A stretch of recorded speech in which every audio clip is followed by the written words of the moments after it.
moments.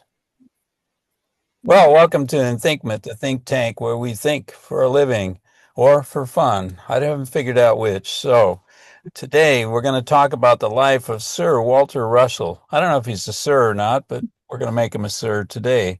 And when Olivia Parr-Rud is going to beguile us with all kinds of stories of Walter Russell. And then we're going to get into a discussion of what is his thinking? What was he thinking about? So with that, if Olivia is ready, we start. All right. Thank you, ladies and gentlemen. So this isn't going to be very formal, as I think is the style here, but I heard about Walter Russell years ago, and being a math major and a spiritual seeker, I was just so enthralled with his life. So I'm going to give you a little bit about who he is, and then I want to share the screen and show you some of his work. He was born in 1871 and he lived to 1963. He was they called him an American polymath. He was a scientist, an artist, a philosopher, a musician, an athlete. He was a self-taught genius. He did many famous sculptures and paintings, and it was an architect. And then he turned into the deeper nature of the cosmos, and some kind of think of him as the grandfather of energy medicine.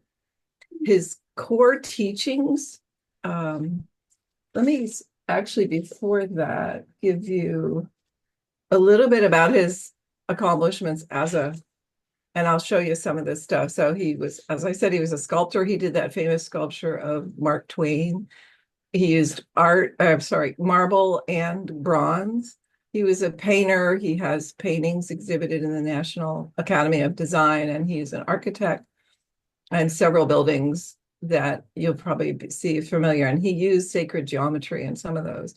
He was a concert level pianist, even though he'd never been formally trained. At the age of, I think he was saying 10 months, he was playing his on the piano and then following something he was hearing. And by the time he was 7, he was very accomplished. He was a national figure skater. He won the National Figure Skating Championship early in the 20th century. Before that, in music too, he believed art and music were pathways to divine insight, and he used them as meditative and creative tools. Okay, back to sports. He was an accomplished equestrian and boxer, and he believed in the discipline of he believed in physical discipline as part of a holistic self-mastery. Now, his greatest accomplishments, which happened after most of this, is he was an author and philosopher, and his major philosophical scientific work, and he had no formal training in this either. He did study some physics later, but he didn't have a formal education. But he wrote a book called The Universal One, and I have it. It's a beautiful big leather-bound book, but it's in my storage unit, has been for years.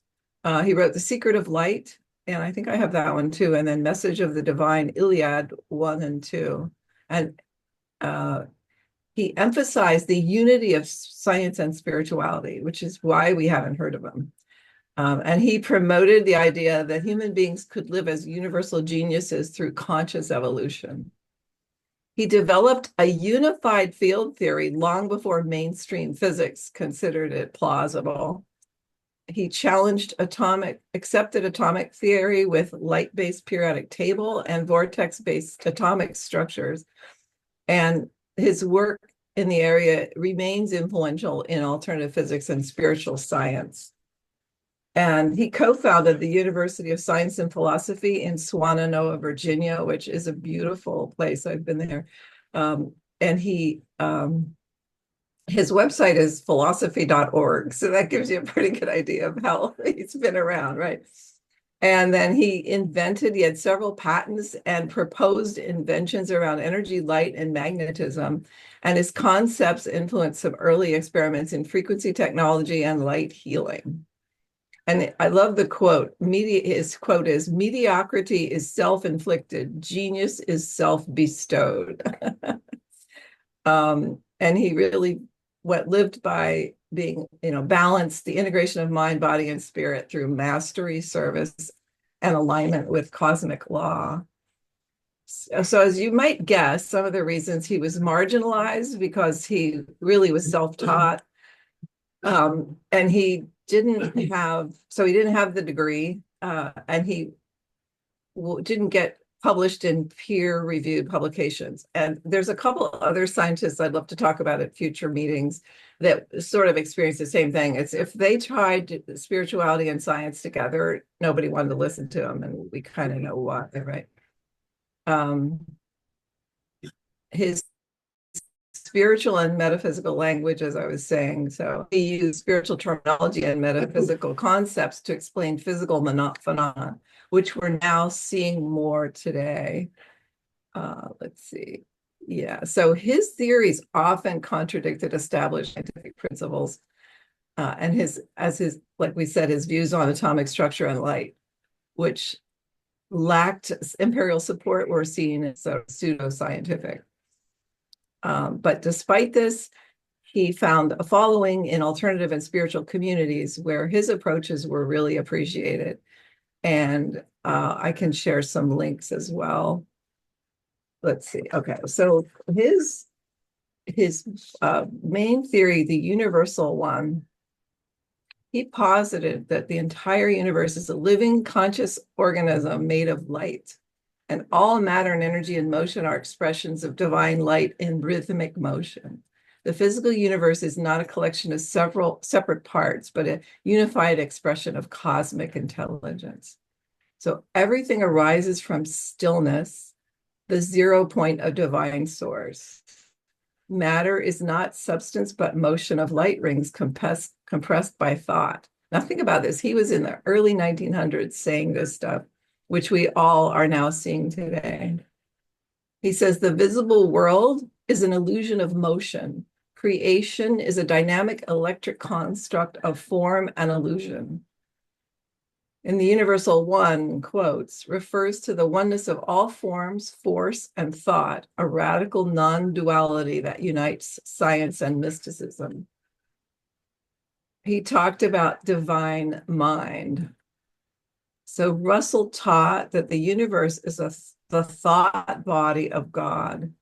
Consciousness is not a byproduct of evolution. It's the origin of all material reality. The divine mind is the creative cause, and we are co-creators capable of manifesting by aligning with this intelligence. So the mind of God is not outside of us. We are extensions of that mind. True science must include consciousness, not be separate from it.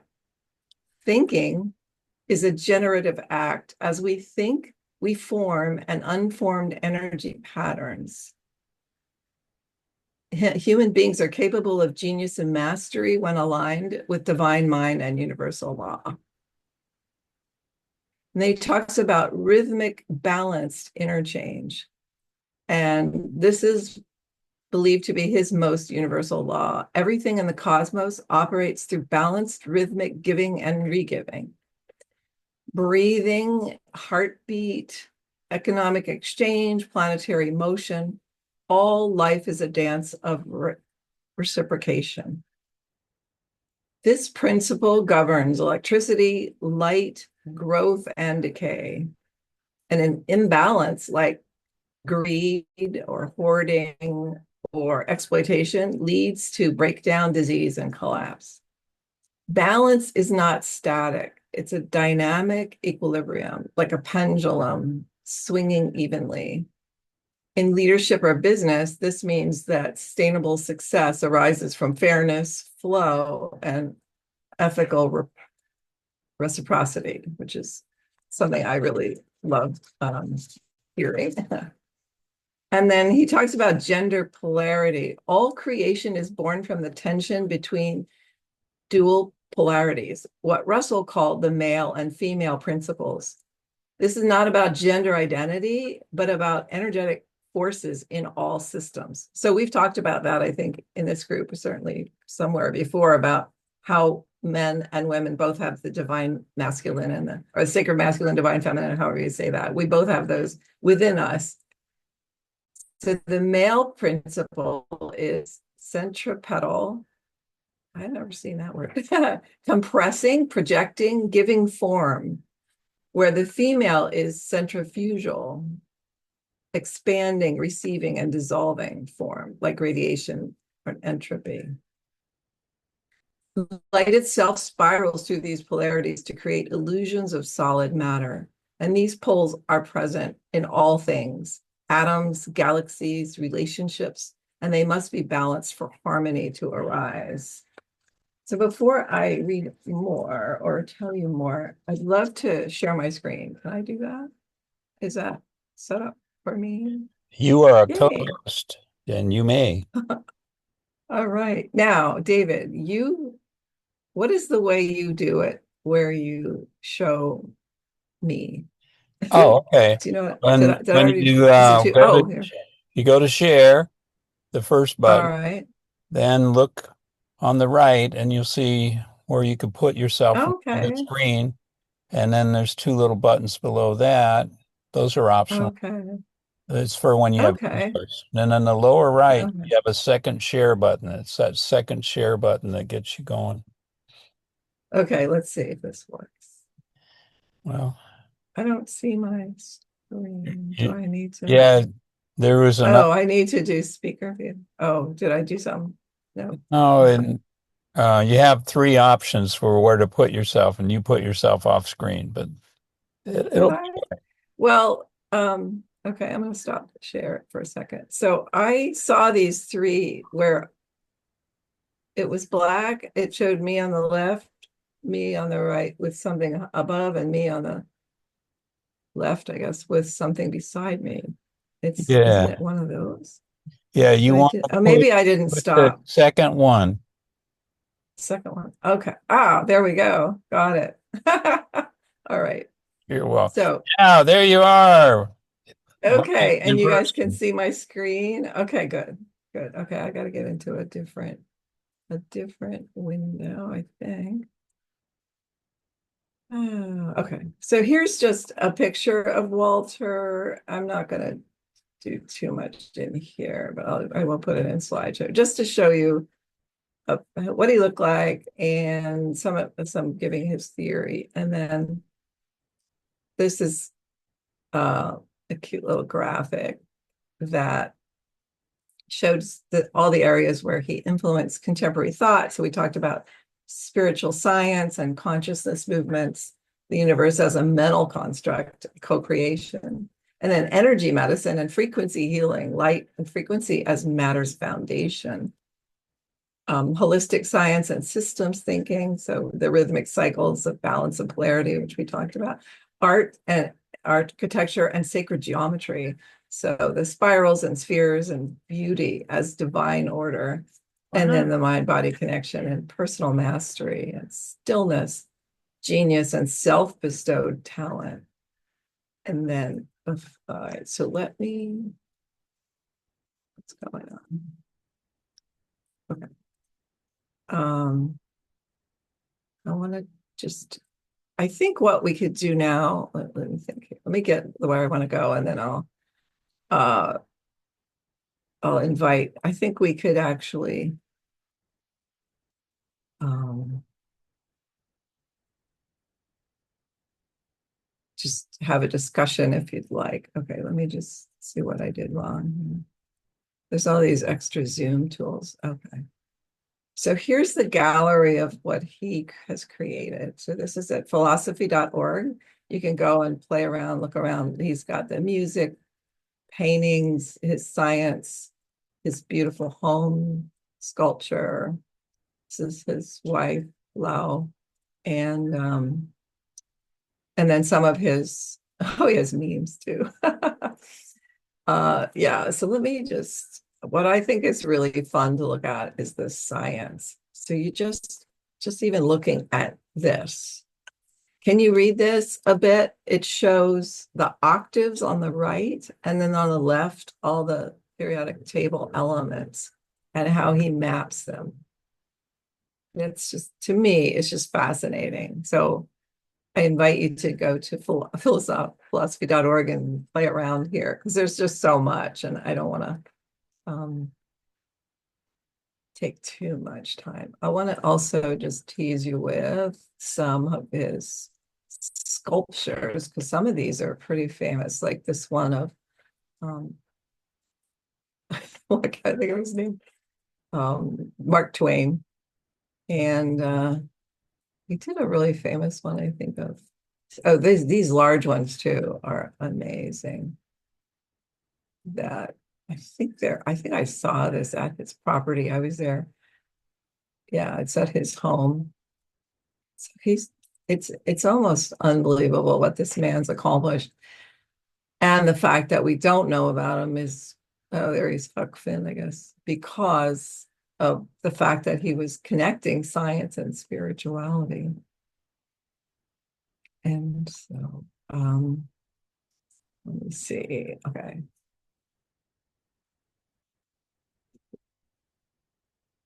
Um, oh, okay. So these are more just memes, which I haven't had time to really go through everything here. But I think the science is where I find the most fascinating. Um, oh yeah, because there's a lot of spirals.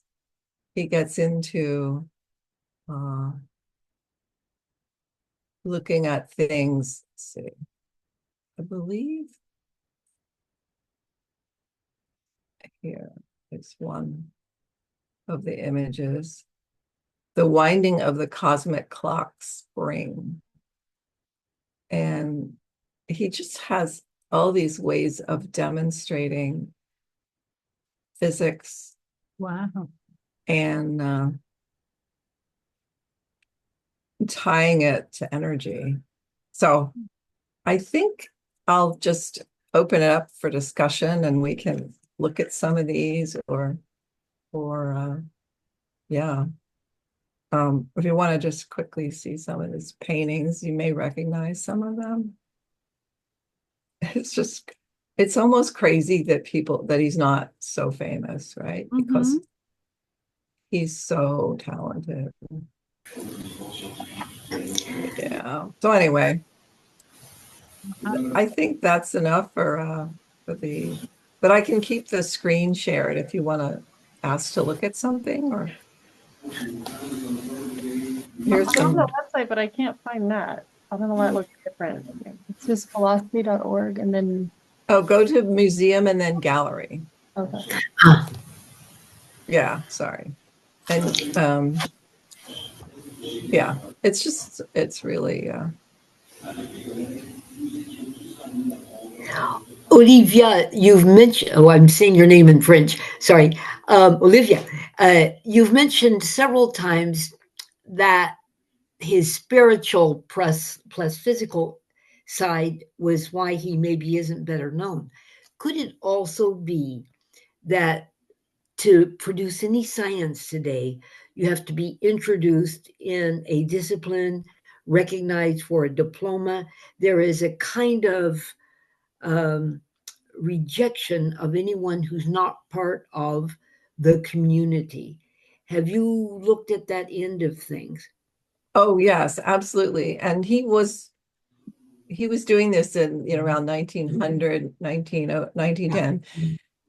And when I believe he even had predicted elements in the periodic table and he never got credit because he was tying it into the spiritual teachings. And science back then did not want to recognize any spiritual or the fact that maybe it is all energy at the core, which he was saying back then. So I don't know if he never tried to go to university, but he was pretty much self-taught. He may have gotten rejected. That's a really good question. But he Well, did take for some courses. yeah, Yeah. I wasn't thinking so much that he was rejected as he wasn't recognized as part of any one community. I've seen it happen where in one discipline, a certain idea is well received because it integrates with what they've been thinking, and a total ignorance forms outside of that discipline. But I think he's worth it. I'm going to take a look at philosophy.org I want to know more about the rhythmic part because he's so uh, inspired by spirals that I'm wondering what comes out of his research, more of the rhythm, or because I've been into flow for a while. I think that flow describes a lot of what's going on, but the spiral seems to have dominated the work that you've shown us here. So I'll have a look and see how the rhythmic and the spiral go together. Yeah.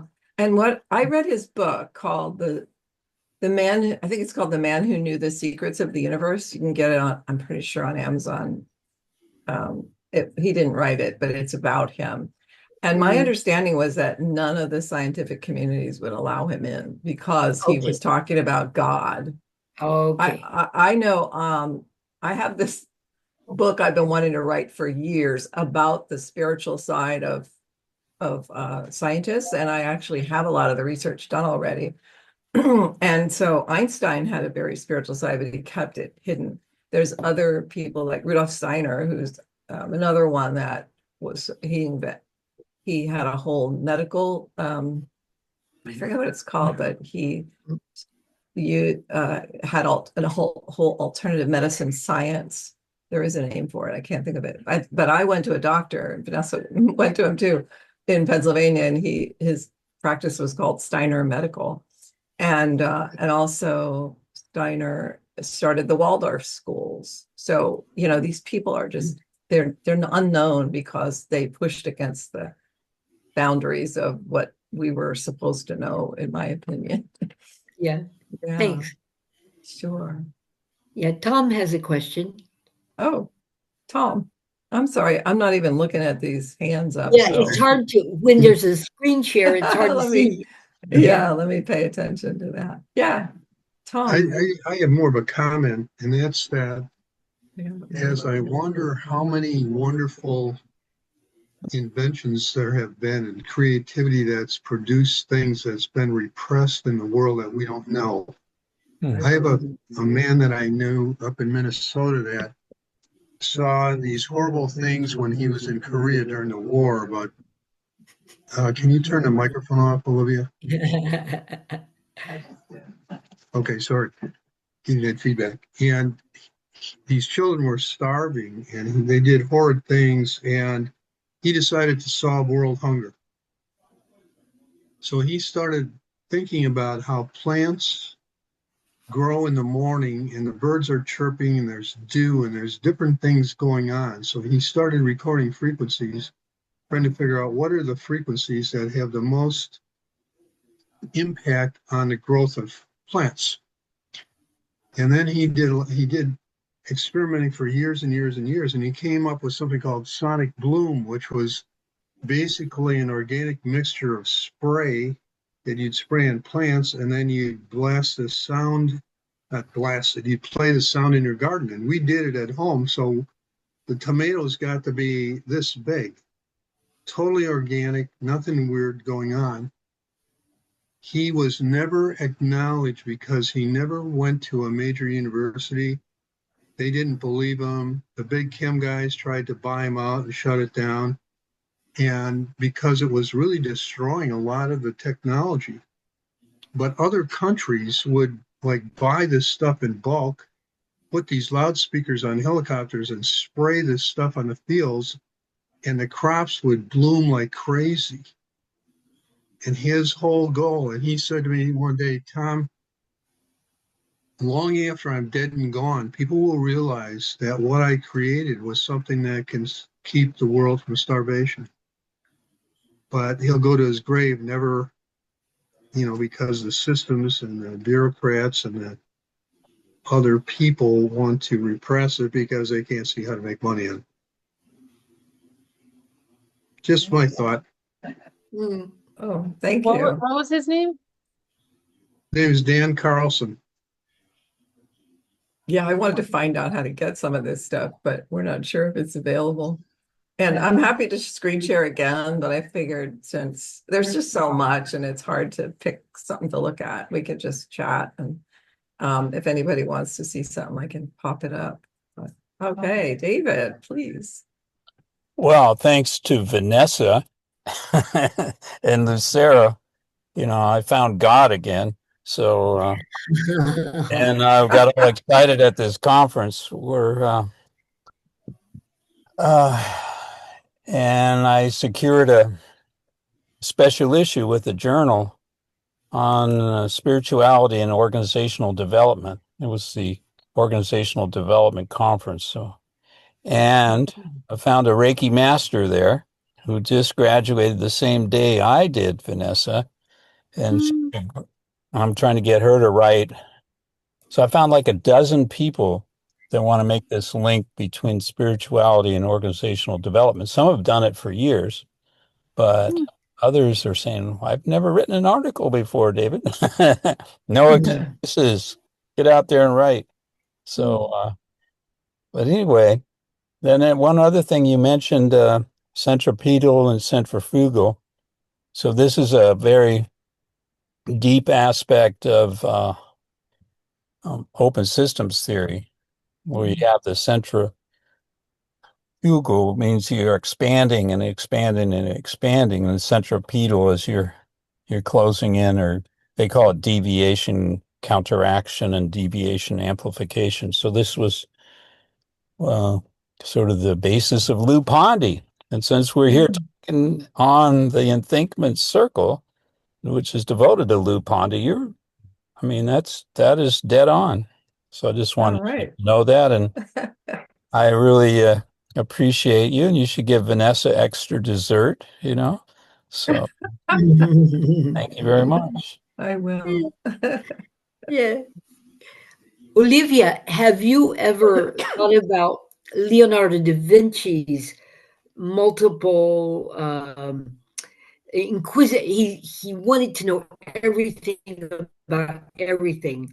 Yeah. Maybe not as spiritually oriented, but he spent his last years in France because he wanted to be left alone to explore. Wow. I'll have to look into that. Yeah. And I remember Einstein, he had a house, some distance from Berlin, and it's beautiful. It is sitting by a gorgeous lake. From the outside, it's a rather modest looking house. And he had, from what I read or heard, no telephone because he wanted to be left alone to think. And so, but I thank you, Olivia. I loved your presentation. Oh, thanks. Thank you so much. I admit, never heard of Walter Rosser, but I'm intrigued because, when, in the Renaissance, you had to be educated in many different fields, to be considered an educated person, and that was like an ideal. Whereas I think, today we have all these specialists this, and, but that cross fertilization of thought, I really think is crucial. And you also mentioned that, art as an expression, of a divine order. That was also very much a thought in the Renaissance as well, that art reflects the divine order. That was also a belief. And I forgot who in the Renaissance said that, like architecture, for instance, was meant to uplift people, and not just the very wealthy, but that the architecture people are surrounded by, it makes a difference. If you're surrounded by beauty, that has an influence, and how you feel, how you act, all of that. Well, I love that you said that, because there are even some people that are saying that things like the Arc de Triomphe and other structures were not just for beauty, but they healed us, and that the spires brought in energy, and bells were very healing. I don't know if you have ever heard this, but they got rid of them. We used to have church bells in our neighborhood. Remember? Did you have that when you were young, where you'd hear it ring on the hour, and then it would be one ring on the quarter hour in my grandmother's little town? But they healed us, and even these huge pipe organs were healing machines. And I know this isn't quite what you were saying, but a lot of the stuff, apparently there was a whole civilization called Tartaria that explains why we have these giant buildings with 40-foot doorways where the lock is 3/4 of the way up, so there's this speculation that a lot of that stuff has been hidden from us. It's really a fascinating topic. We could talk about that sometime on here. Yeah, but I do agree with you that the buildings, they even for beauty and for healing in many ways. And just the way churches are constructed were for healing. Mhm. Well, and I remember too, like in Berlin, that Sunday mornings, the church bells, and there is an assurance in this somehow. I found it really comforting. Yeah. It's like to hear that and all at the same time. I think there's also a unity Mm-hmm. in And it's a in this. vibration, right? I I wear a watch that vibrates frequencies for healing. Vanessa's got one too. It's like, wow. But I mean, I'm clearly right. I mean that the spirituality and materiality, how that is all connected and to our minds, and think yeah, about, like in art, all the different, how different colors affect us, just by their yes. mere presence, right? I mean, how a room Mhm. is painted, how we feel in different colors of rooms. Yeah, isn't there something, so correct me if I'm wrong, that restaurants make their floors red, or there's something that they do to make you hungrier? Have you heard this? Yeah, I heard it about plates, the colors Oh, of the okay. plates that get Oh, chosen. okay. And I have heard you, that about plates, not about walls, well, but that about reminds me, this isn't quite in the same topic, but at Disneyland, have you ever been there? In one yeah. of the restaurants, all their plates are huge. And the furniture in the lobbies is huge. And what I researched is that they want you to feel like a child again. So they make everything so you feel small. So maybe you'll be more, I don't know, spend more money, who knows? Oh, Yeah. oh So it's wow, really, that's amazing. And I think too, like when we think about, office buildings, we had a long time ago, right, David? Remember, we had that subject, with the people who work in offices, how the Mhm. environment, right, Well, makes a difference. yeah. And I worked in downtown San Francisco for 3 years. And the Wells Fargo building was near where I worked. And it was one of the most beautiful buildings that had all this brass. I mean, I know you guys have seen these, but just to think it was a bank. I wonder what it was originally, but maybe it was built that way. But we used to put all of our money. Well, first of all, we used to spend a lot of money on churches, right? Because that was what we worshiped. And now the most beautiful buildings are the bank. So that kind of tells you what we worship. Yeah. Mhm. Mhm. And the art too. I mean, art and spirituality. I mean, when you go back, throughout history, we Mhm. see that they were expressions of, Mhm. of faith. And I love the versatility of Walter Russell. I mean, and these Yeah. are amazing. I mean, when I saw the pictures of the sculptures, I was like, what? Yeah. And he was a national figure skating champion I and mean, it's just, concert and level that brings, pianist. and I underlined, I took notes because I just love this so much. I can Olivia, send you thank you. guys all my And documents too. I'll share them if you'd like. oh my And God, I'd love that. And I underlined this quote: mediocrity is self-inflicted, genius is self-bestowed. I mean, I just love that. So, you know, I mean, that implies, right? Mediocrity is self-inflicted. I mean, that means we have more power, Mhm. perhaps, over that than we give ourselves or think we Yeah. have. And there's somewhere, and I don't think I read it, but there's somewhere where they say, he was the precursor to the laws of attraction and like all these things that we know that we have to visualize what we want to have happen. So that's what manifestation is about, right? It's about, they say, conceive, believe, achieve. Wow. So the ABC reversed. Yeah. I mean, I just love that, and I think too, I mean, most true geniuses have had a hard time because people didn't understand them, weren't ready for it, it was too Yeah. different, and then, well, I mean, it's, a different way of seeing the world, and that's what happened to some art in some art too, like a Yeah. different way of seeing that people just were not ready for. Right. And his property, Swannanoa, it's in kind of central Virginia, the fat part.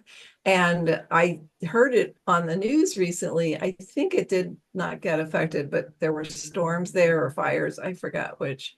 So I think it's okay, but it's a beautiful place. If you're ever in Virginia, you should go visit it. And a lot of Wow. some of his art's there. I think that big sculpture, like I was showing, is there.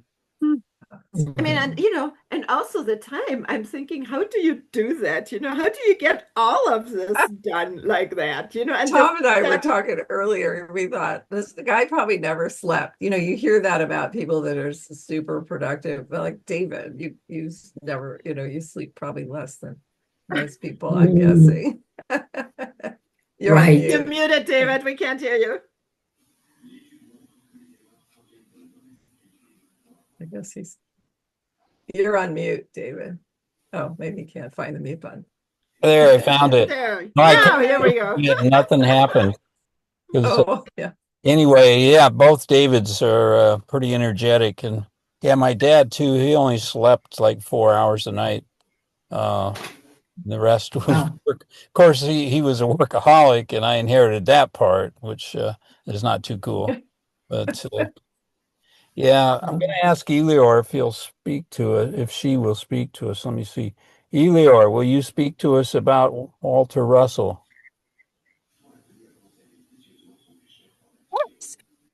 Walter Russell was a fascinating figure who believed that the universe is a living expression of divine intelligence.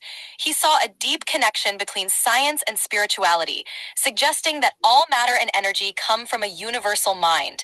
His idea of a two-way magnetic electric thought wave universe ties physical laws to a spiritual source, aiming to show how the divine and scientific truths are intertwined. His teachings encourage us to see the universe as a harmonious blend of energy, light, and consciousness. So in essence, he offered a bridge between the empirical and the mystical, guiding us toward a more integrated understanding of reality. Thank you, Elior. We appreciate you. Right. So I put in all your stuff, Paul, and I told Elior to go read it. 12 seconds. Wouldn't it be nice to be Ilya and can read all that? And I wish I had that skill. I was like, oh yeah, The other thing I was thinking of here is, I mean, is actually Hegel came to mind here. Remember, David?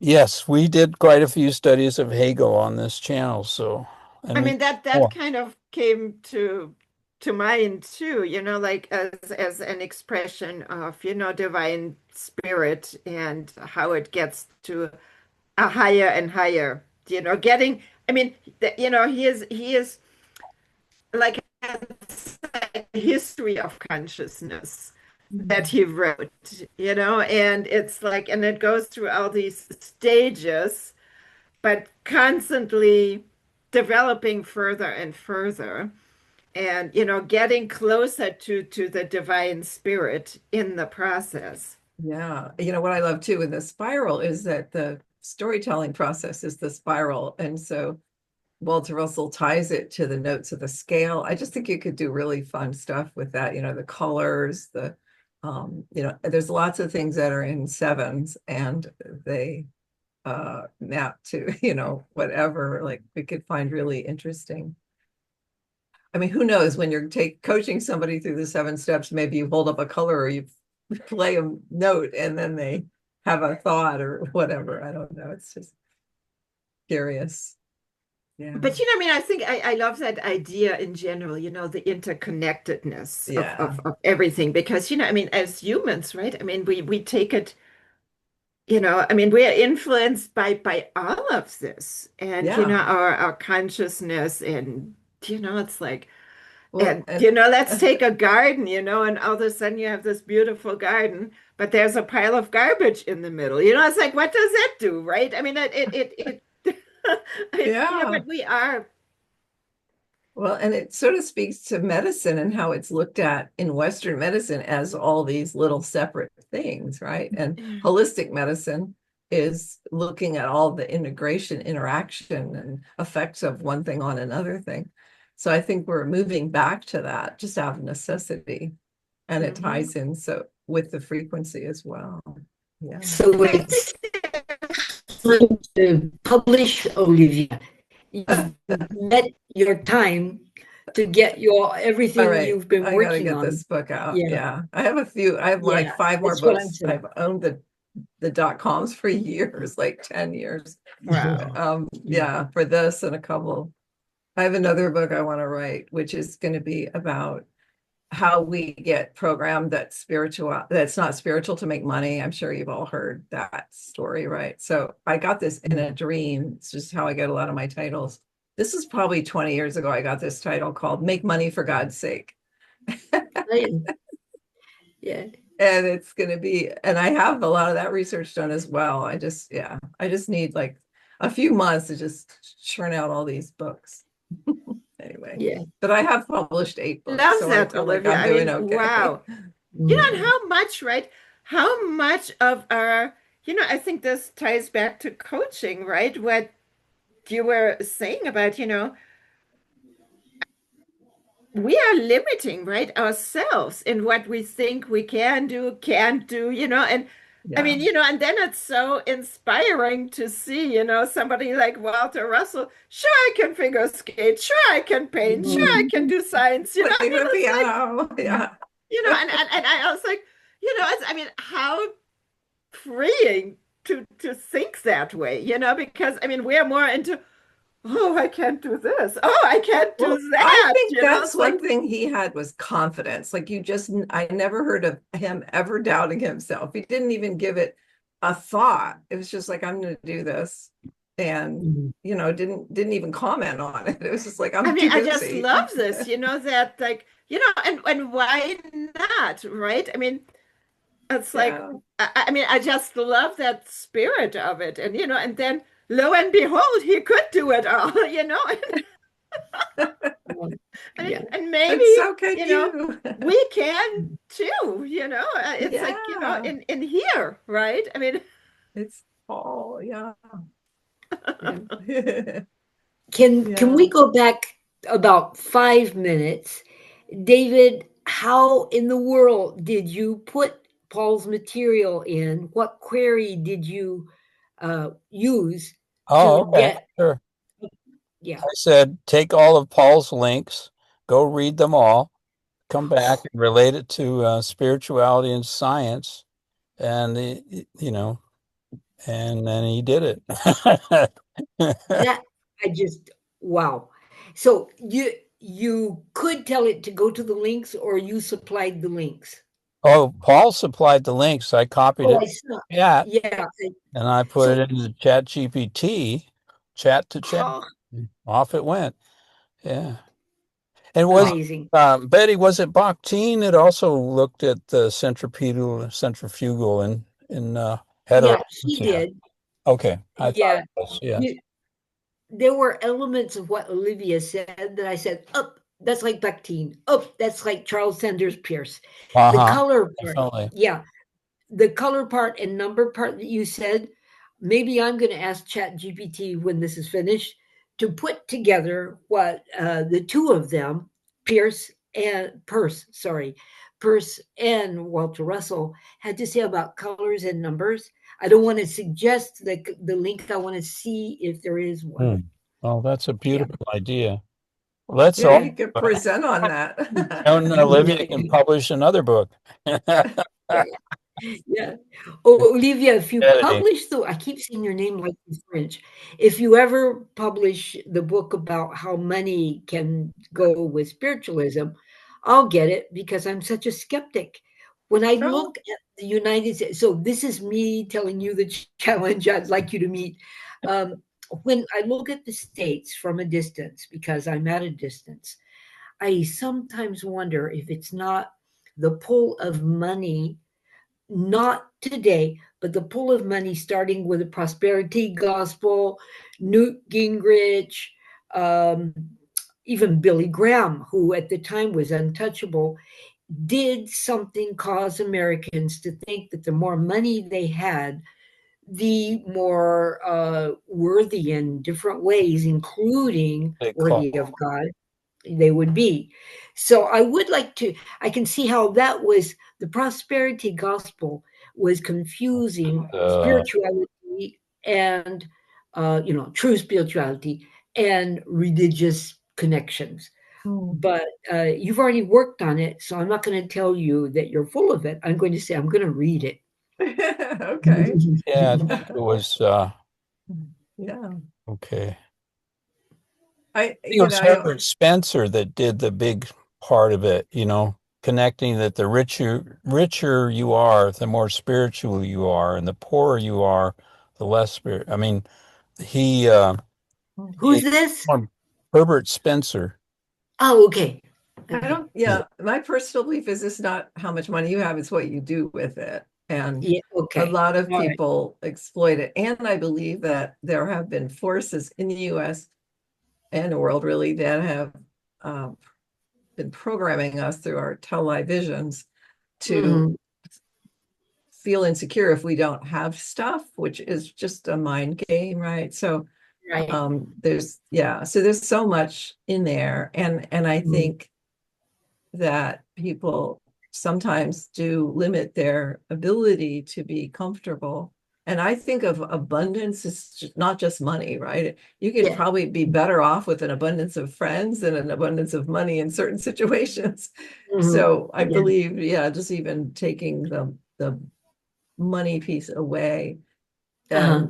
or putting it as a form of wealth. Yeah. So there's a Mhm. lot there. That would actually be a fun topic for a I can see future. that. Yeah. What are we Yeah. talking about when we talk about wealth? Yes. Right. Because you can spend your whole life tutoring away your health to have wealth. And then when you get old, you got all this wealth and your health is shot. So you then Yeah. spend all your money getting your health back. So Yeah. there's a more clever way of saying that, but that's the gist of it. Yeah. I'm wondering too, it would be interesting as, like a history of money, because I mean, there was a time when there was no money, right? Right. And people paid the doctor with a chicken or something. Well, I'm gonna close out the recording part so I can veer off a little bit. So I want to thank you all and thank Olivia Parr-Rud for this amazing presentation. And money's the root of all evil. I'll just leave you with that. The love of money. The love of of money. Oh is the yeah, I root of got all that evil. wrong, didn't I? Yeah. I keep saying that. The love of money is the root of all evil. It's amazing. I just started reading the Bible again. You got to give me some space. People. Thank you, everyone. All right. Anyway, thank you, everyone. We're Thinkment Circle. We meet on Tuesdays, 1 o'clock Mountain Time in New Mexico. And just get a hold of davidbogie.com if you want to get invited. And thank you all. Let's see. Stop the recording. Where is it? Stop.